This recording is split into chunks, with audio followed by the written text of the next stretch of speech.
Seth Meyers unpacks the truth behind Donald Trump's billionaire cabinet.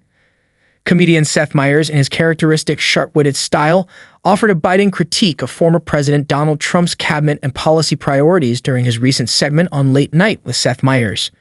Meyers focused on Trump's campaign promise to lower grocery prices, contrasting it with the actions of his administration, which he argued were far more focused on securing tax cuts that benefit the wealthy. With his typical mix of humor and pointed commentary, Meyers shed light on what he sees as a glaring disconnect between Trump's rhetoric and the outcomes of his policies.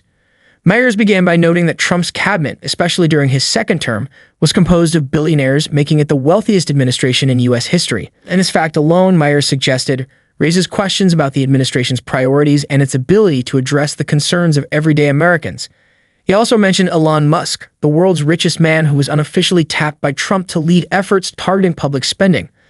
According to Meyers, this emphasis on individuals with extraordinary wealth at the helm of public policy decisions signals a fundamental misalignment with the struggles of ordinary citizens, particularly as economic pressures like rising grocery prices weigh heavily on households across the country. To illustrate his point, Meyers aired news reports detailing Trump's administration's focus on renewing expiring tax cuts, a move widely viewed as disproportionately benefiting the wealthiest Americans. It was this realization that led Meyers to deliver his punchline. "Oh my God, they're not bringing down the cost of groceries.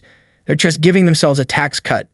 The statement encapsulates his broader critique that instead of fulfilling promises to improve affordability and address basic needs like food prices, the administration prioritized policies that served the interests of the wealthy elite. Meyers' delivery was as theatrical as it was incisive. At one point, he turned dramatically to the side as the studio lights dimmed, creating a sense of mock suspense before delivering his conclusion: "Donald Trump lied."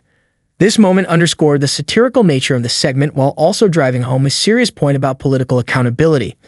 By framing his critique in this way, Meyers effectively used humor as a tool to engage his audience in reflecting on the implications of the administration's policy choices.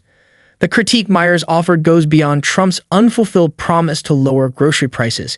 It raises broader questions about the role of wealth and influence in shaping government priorities.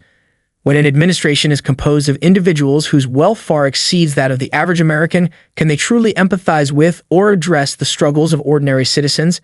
Meyers' commentary suggests that the answer may be no, especially when the focus appears to be on preserving or increasing their own financial advantages. Meyers' segment serves as a reminder of the power of comedy to spotlight political and social issues. While the jokes and theatrical delivery might evoke laughter, the underlying message is a serious one. Political leaders must be held accountable for their promises, and their policies should reflect the needs of all citizens, not just the wealthy few. By critiquing Trump's cabinet and its priorities, Meyers encourages his viewers to consider the real-world impact of economic policies and the importance of holding leaders to their word.